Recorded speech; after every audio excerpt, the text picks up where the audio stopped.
Welcome to Agri-Pulse Newsmakers, where we aim to take you to the heart of ag policy. I'm Spencer Chase. Our guest this week is Georgia Republican Austin Scott, who joins us to discuss the upcoming lame duck session and the 2023 Farm Bill. But first, here's this week's headlines. Mexico says it is willing to make a deal to annually exempt American-grown feed from an upcoming ban on genetically modified corn imports. The announcement comes days after Ag Secretary Tom Vilsack warned Mexico's president against banning genetically modified corn and threatened possible action under the U.S.-Mexico-Canada agreement. Farm groups, including the National Corn Growers Association, have urged USDA to take a more aggressive stance against the proposed ban, which is expected to go into effect in 2024. The Environmental Protection Agency rolled out growing biofuel blending targets for the next 3 years. The agency's announcement of renewable volume obligations under the Renewable Fuel Standard includes volumes through 2025 and expansion for each year. There's also growth in the volumes available for corn ethanol from the traditional 15 billion gallons and a path for electric vehicles to have a role in the program. EPA was required by a consent decree with Growth Energy to sign off on its proposal on Wednesday and must finalize the volumes in June. Growth Energy CEO Emily Skor said the group is grateful for the program's upward trajectory. And finally, Congress passed legislation to avoid a rail strike and enforce a deal reached by negotiators earlier this year. Members of the House and Senate voted on a bill to enforce a deal reached earlier this year, but not yet ratified by 4 of the industry's 12 unions, and a separate bill to add more paid sick days to the deal. President Joe Biden called on Congress to act on the subject Monday due to the possibility of a rail strike beginning December 9th. When faced with a similar situation in September, railroad companies took steps to halt fertilizer shipments ahead of the actual date a strike could have taken place. Fertilizer companies worried that could happen again. The agreement gives workers a 24% raise over a 5-year period.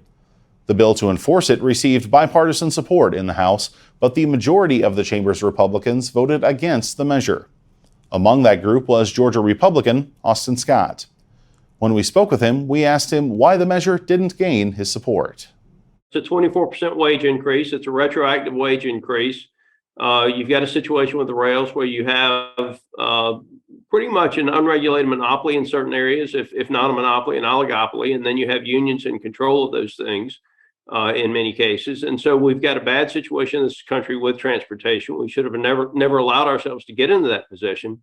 But it's a 24% retroactive wage increase. And what we're doing when we approve things like this is we're rewarding bad behavior. That's not reasonable. Most Americans are not getting a 24% wage increase. Most Americans, when they do get a wage increase, don't get it retroactively. And certainly when you talk about the increased cost of that, it's going to be embedded in the price of everything that we buy in this country. And so I would challenge everybody listening to this to go through a Home Depot or a Lowe's or a hardware store and see if you can find an American-made power tool anymore. And the fact of the matter is, the unions have gone too far in this country, and we've unioned ourselves out of a lot of the jobs in the manufacturing sector. Mm-hmm. So was your opposition to this particular, and your vote in this particular case, an issue with the deal itself or with the structure of the rail industry? More so with the deal itself, and the fact that it actually had to be brought to Congress is frustrating to me. But it is an unreasonable demand from the unions that they get a 24% wage increase retroactively, or they're going to shut down the U.S. economy. They shouldn't have that much control over the U.S. economy. Mm-hmm. So I want to pivot to different subjects as well here. Obviously, right now in the lame duck session, a number of things on the agenda for Congress, including a government funding bill and some other kind of last minute legislation that folks are hoping to move still in the current Congress for your farm policy priorities. Anything in particular you'd like to see resolved here in the lame duck? Yeah, there are issues with crop insurance and other things where we're very concerned about the increased cost of production.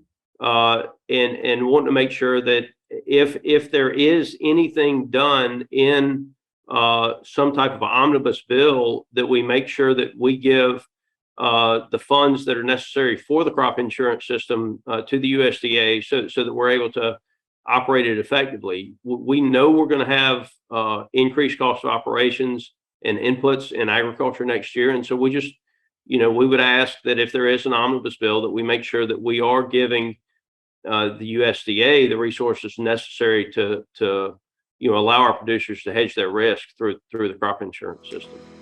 We'll be right back with more from House Ag Committee Republican Austin Scott right after this. It's not as simple just to wake up one day and go, I want to be a conservation farmer. You're changing how your farming practice is done. You're changing your operation. Farm Credit supported John and Kelly Watley as they shifted to more sustainable farming, improving the environment where they farm and live. Learn more at farmcredit.com/climate. Welcome back. Earlier this week, South Dakota Republican John Thune said Senate Republicans might try to use the upcoming debt limit negotiations to leverage congressional Democrats into spending cuts. In the House, Georgia Republican Austin Scott says that's an idea he would support, but understands it will be politically difficult. I don't know that I see it happening between now and December, but I will tell you, we spend too much money in this country. We've got $31 trillion in debt. And I do think that we have a lot of agencies out there that we have continued to fund at increased levels that are not currently authorized and haven't been reauthorized in decades in this country. So I think one of the things that we should push forward is that any agency that is not operating under a current authorization, their funding levels should be frozen, and they should not receive any increase until that agency is reauthorized. And then you can have some negotiations along those lines. I certainly think that as we look at the national debt, we have to be honest about where we are. It's over $30 trillion right now. It has not had the impact on the federal budget because interest rates have been so low in the past. And now that interest rates are moving up, you're going to see it continuing to take a bigger and bigger chunk out of the cash flow of the country. And so while it's been a concern for many of us for a long period of time, it is now going to become a cash flow issue. You can't simply run $1 trillion deficits in the country and not address total spending. So I think he's right with his concept of total spending cuts in exchange for whatever the debt limit increase would be. Mm-hmm. Let's talk about the Farm Bill. Obviously, we're in the post-midterm election environment. We know a lot more about the makeup of Congress for the upcoming Farm Bill reauthorization. But we also know that the House Republicans will have the majority, but it will be a very, very slim majority. Wondering what you think the impact of that slim majority will be on the legislation that chamber is going to be able to produce. Well, I think it means that we'll be taking smaller steps in the right direction instead of the bigger steps that we had hoped to take if we had a larger majority. When it comes to what we do with nutrition, I think we'll have an honest debate over whether or not we should limit choices, if you will, and make changes in what people can buy with SNAP benefits. I'll tell you, one of the things that makes sense to me is to allow people to buy some of the hot foods like rotisserie chicken and other things that actually are healthy. And it doesn't make sense to me that we allow people to buy candy bars with SNAP benefits. So if it is about nutrition, then I do think that we need to have that honest debate about what people are allowed to buy. And on one side, we can expand it. Rotisserie chicken, I think, is probably the best example of good, healthy food that people should be allowed to buy. And I think that on the other side, we probably need to restrict access to the candies, if you will. So I hope we have that debate when it comes to total spending on the nutritional aspect of things. I hope that we will see an able-bodied working age adult requirement put in, and whatever savings we have there, then we can turn around and we can give those savings to whether it be the food banks or whether it be school lunch programs. I do think that we do need to make sure that we're taking care of people who can't take care of themselves, but we don't need to have this system that allows people to take advantage of it by simply choosing not to work. So those are debates that we're going to continue to have. We'll have other debates over the cost of ag inputs and what needs to be done with crop insurance and the ability for people to hedge their losses. And that's going to be a huge debate. I'll tell you, I do not see inflation going away in agriculture. I look at what's happening in Europe and fertilizer production, nitrogen, potash, the other things that used to come from Russia and Belarus and the Black Sea. Those are off the markets. We will look at how we would help build nitrogen manufacturing and other potential fertilizer manufacturing inside the United States. But I'm very concerned about the lack of fertilizer that we'll have next year because of the shutdowns in Europe right now because of the cost of energy over there. And just proof again that good energy policy is what the U.S. has got to have if we're going to have good ag policy. Those two go hand in hand. Well, and let's talk about some of those costs of inputs and some of the margins that producers that producers are facing, because we've already seen a number of commodity groups call for, in kind of their policy processes, call for increases in things like reference prices, call for additional commodity supports. But are you all going to have room in a very tight budget scenario to offer that kind of assistance?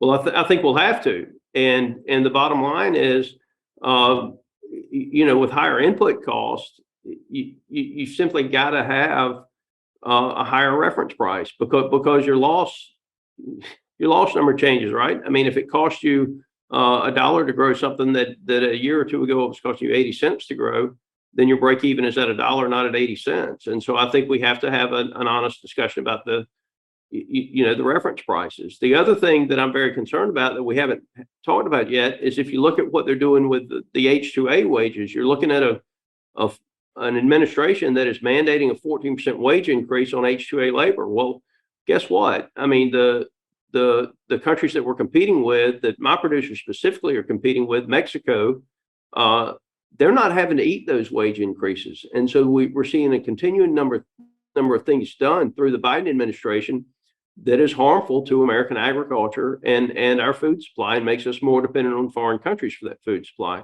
So we're gonna have that honest debate about increased cost of diesel, increased cost of fertilizer, increased cost of wages, taking fumigants and other chemicals off the market. And then you turn around and you see the left coming back and saying, well, we want to take some of the money out of production agriculture. They want to take some of the money out of production agriculture for environmental related policies. We simply can't let that happen.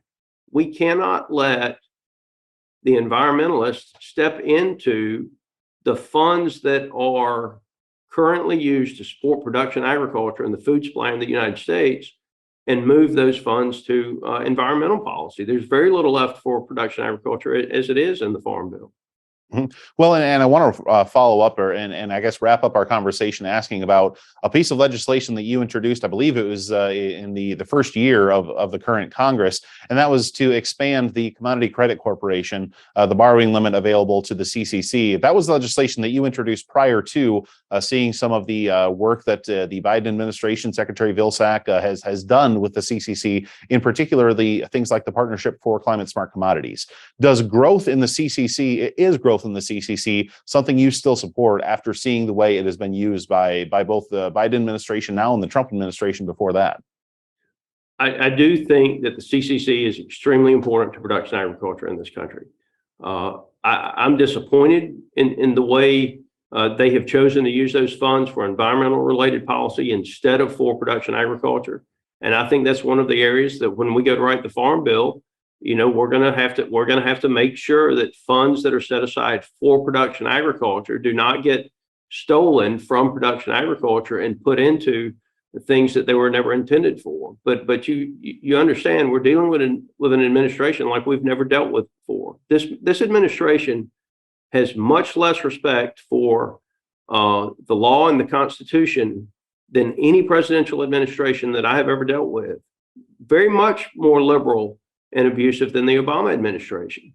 And so I'm very concerned about making sure that we put the guardrails on the funds so that the funds for production agriculture stay in production agriculture.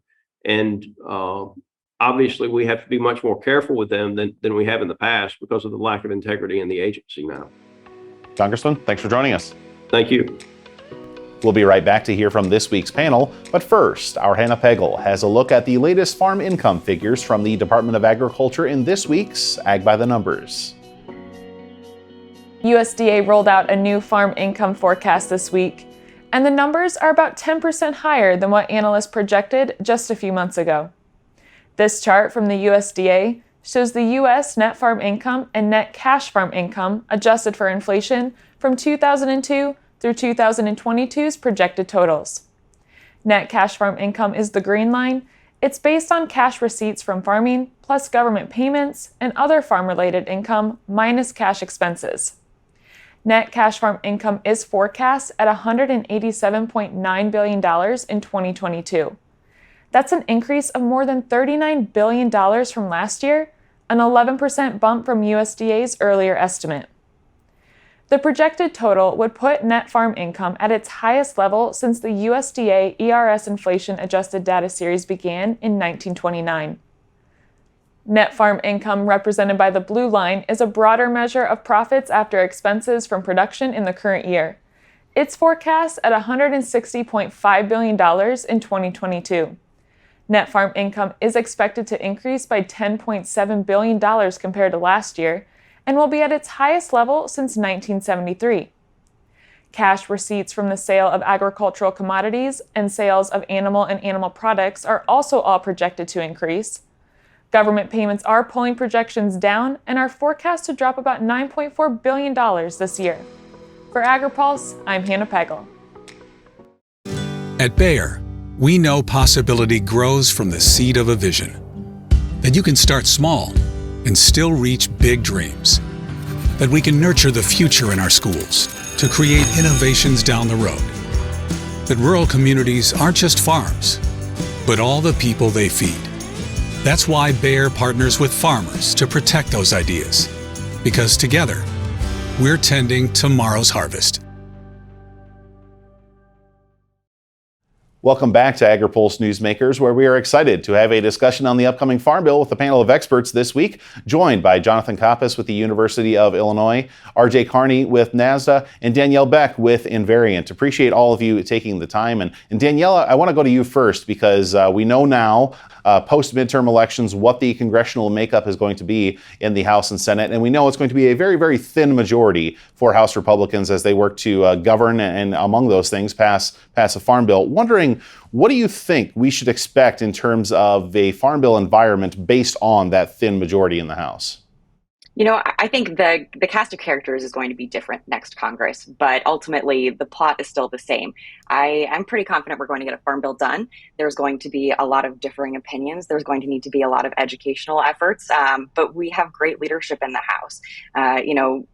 Soon-to-be Speaker Kevin McCarthy had to manage a Farm Bill process when he was whip in the House several years ago, and GT has been doing a lot of work to laying the groundwork to ensure we're successful next Congress. Mm-hmm. Well, and in that whipping process that Kevin McCarthy was working on that you mentioned, they did struggle to get some support from some of the more right-wing members of the GOP caucus. What do you think that means for the upcoming Farm Bill? You know, at the time, he said it was the hardest job when he was minority whip. Half of the committee at the time was brand new. Moving into the new Congress, I think we're going to see a lot of the same, roughly 20% turnover rate for House Ag next year. We'll probably pick up 4 new seats, but one really exciting thing is there are a lot of freshmen coming in who are excited about ag. I think the interest in participating in the Farm Bill, in serving on the Agriculture Committee, is at an all-time high. We have a ton of members who are really eager to, move the ball forward on sound agricultural policy. Obviously, there's going to have to be some hard debates and conversations in which, Republicans and Democrats meet in the middle, but ultimately that deliberative process is how we get there. And so the route might be different. We're not really sure what the end product is going to look like, but I think we're going to get there. Mm-hmm. Well, and Jonathan, obviously we are, all of agriculture really is keeping a very close eye on the dollar signs headed into this next Farm Bill, in particular, whether or not new money is going to be introduced into the equation. But I wonder from your perspective, what role do you think the money that was included in the Inflation Reduction Act is going to play in that conversation of whether or not the Farm Bill is going to need new money? Well, I think first and foremost, there won't be new money. And so the Inflation Reduction Act funding is kind of as close as the Farm Bill is likely to get.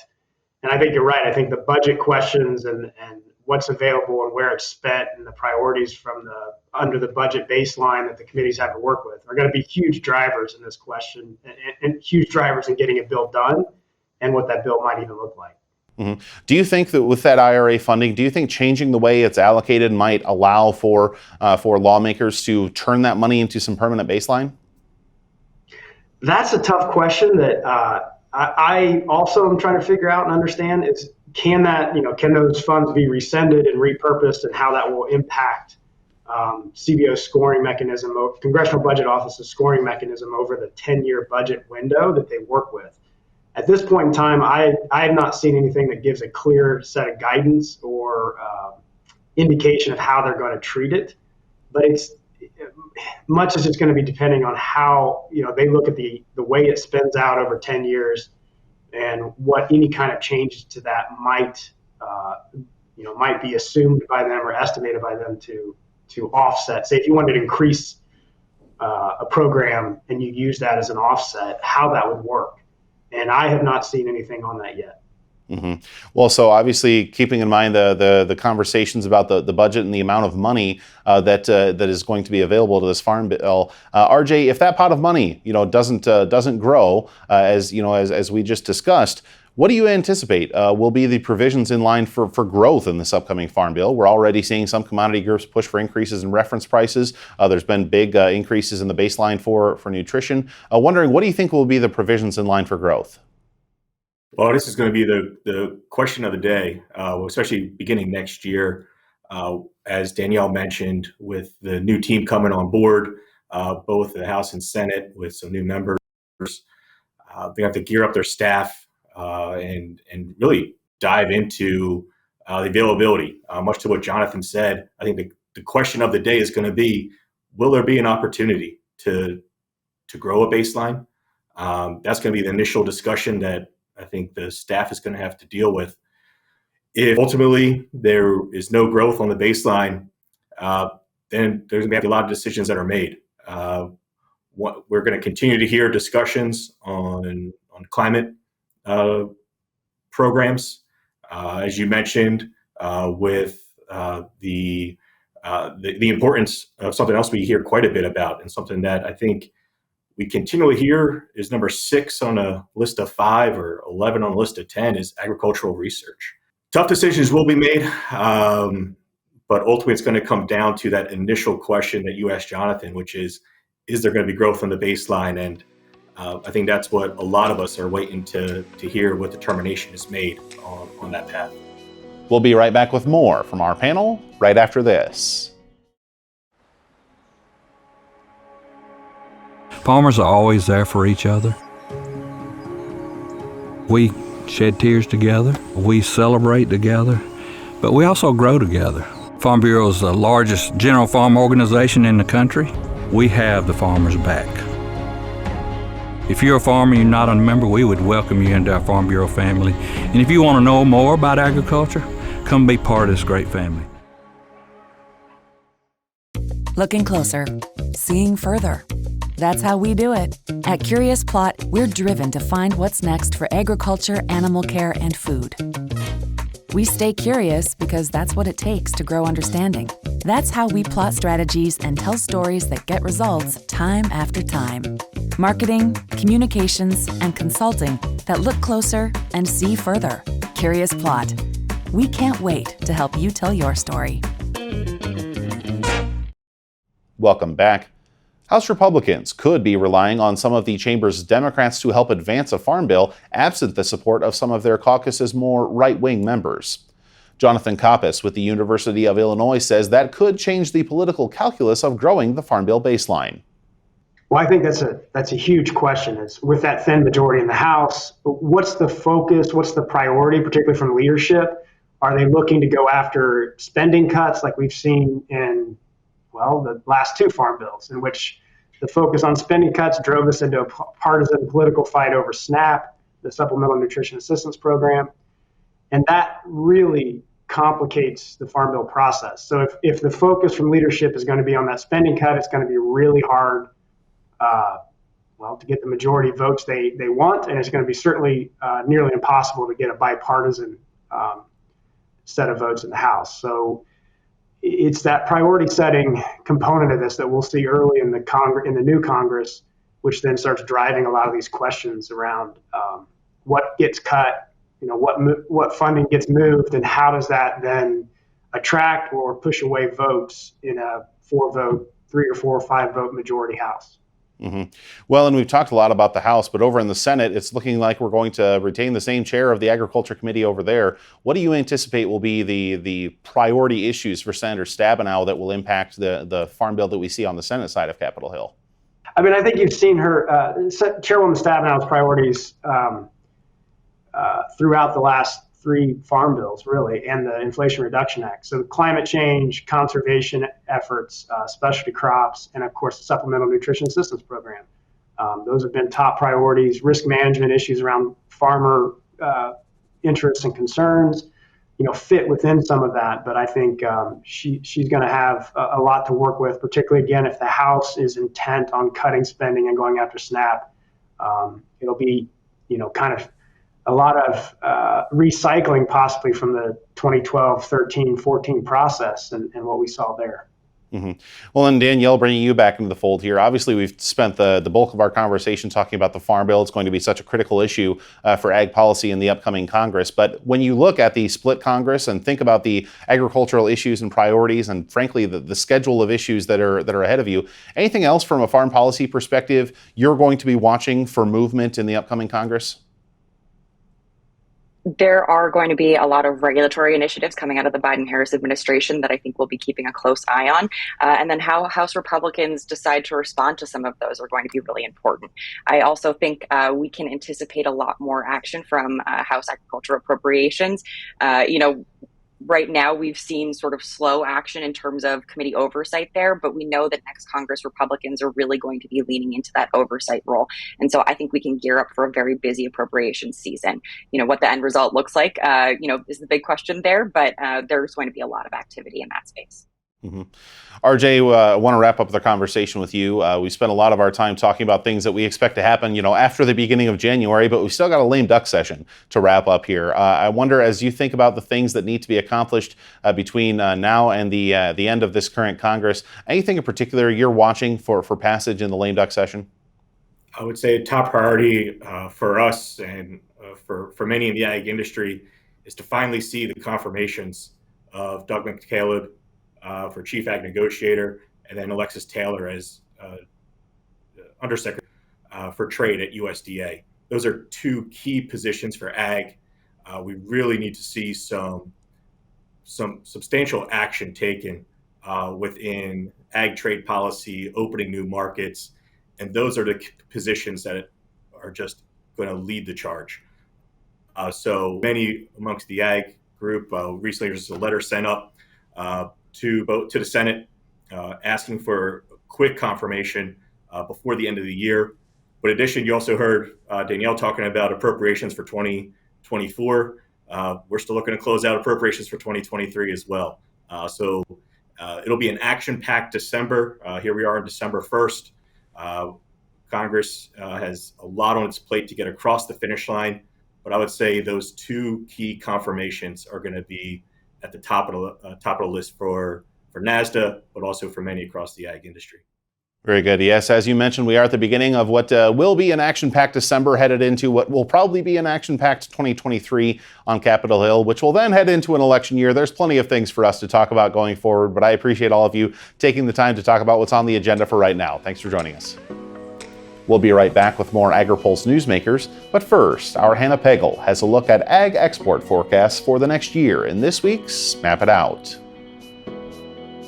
The Department of Agriculture has lowered its fiscal 2023 forecast for U.S. ag exports to $190 billion, a $3.5 billion drop from the agency's last estimate in August. This map shows U.S. agricultural export numbers by country for fiscal year 2023. China is expected to once again be the largest foreign market for U.S. agriculture at an estimated $34 billion. However, USDA believes the country will be buying less soybeans, cotton, sorghum, and pork. The next 2 highest foreign markets are Canada and Mexico. But U.S. export forecasts are down for both countries, largely due to less trade of soybeans, corn, and pork. The biggest reason for the lower numbers? That's because of reductions in the forecast for soybean, corn, and cotton export value. According to USDA, soybean exports will be down $2.4 billion due to smaller domestic production and more competition from South America. Cotton exports are down $1 billion due to U.S. consumers buying more clothes and home textiles post-pandemic. Corn exports are down $600 million, primarily due to uncertainty about the future of the Black Sea Grain Initiative, as well as low water levels in the Mississippi River, slowing deliveries to the Gulf. With imports expected to increase to $199 billion, the U.S. ag trade deficit is expected to climb to $9 billion for fiscal year 2023. For Agri-Pulse, I'm Hannah Pagel. Did you know Agri-Pulse has all your favorite podcasts, including Open Mic, Newsmakers, and Drive Time? Take us wherever you go. Subscribe at agripulse.com or on Spotify, Google Play, or Apple Podcasts. Agriculture Future of America is a nonprofit building transformational leaders in food and agriculture. AFA prepares college students to join the workforce as innovative and engaged young professionals who will shape the future of agriculture. Head to agfuture.org to find out how you can get involved. Thanks again for tuning in for another episode of Agri-Pulse Newsmakers. Before we let you go, here's what's on the horizon for the upcoming week. Our Steve Davies will be at the American Seed Trade Association's CSS and Seed Expo in Chicago Monday through Thursday. On Monday, USDA will launch a nutrition research initiative tied to the Biden administration's cancer moonshot. Then on Tuesday, the Senate Ag Committee will hold a hearing on federal ag research programs. AgriPulse.com is your best bet for the latest on all this and all the other farm policy news you need. For Agri-Pulse Newsmakers, I'm Spencer Chase. Have a good one. Newsmakers is a production of Agri-Pulse Communications. For more ag policy news, visit agripulse.com. You can also find our new content on YouTube and wherever you get your podcasts. Don't forget to follow Agri-Pulse and our correspondents on social media to get breaking news and more.